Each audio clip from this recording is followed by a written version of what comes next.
It's a blustery day here at Moonshine Arch in the sandstone hills of northeastern Utah.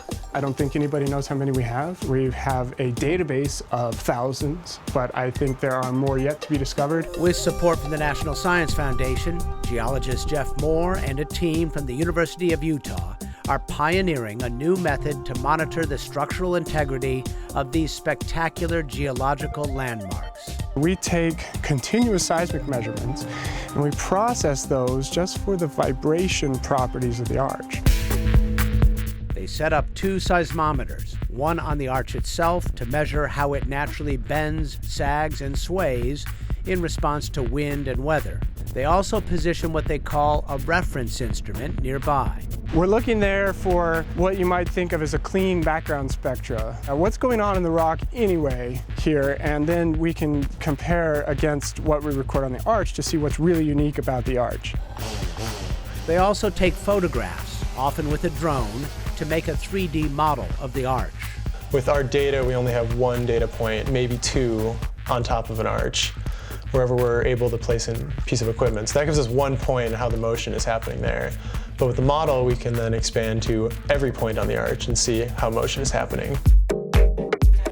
They've found each arch naturally vibrates with its own resonant frequency, much like a guitar string.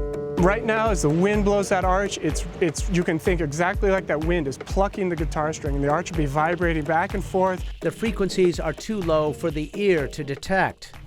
But speed them up, and it turns out each arch has its own unique voice. Moore even created a website dedicated to just this. Yeah, some of them have a beautiful set of tones that come together to form a really nice rumble. It really resonates with some people, me included. The team travels to arches across the state, setting up instruments and letting them run overnight to gather baseline data. Once we establish a new site like we're doing today, we just come back for a really short checkup where we'll make an hour-long measurement, do a quick processing and see, have the frequencies changed from when we measured before. Their method is called structural health monitoring.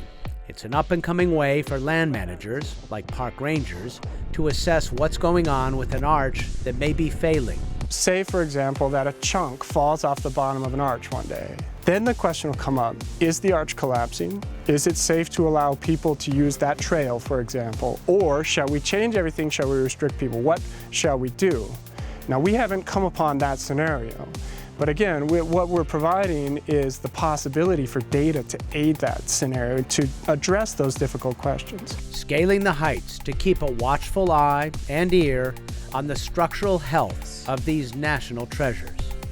For Science Nation, I'm Miles O'Brien.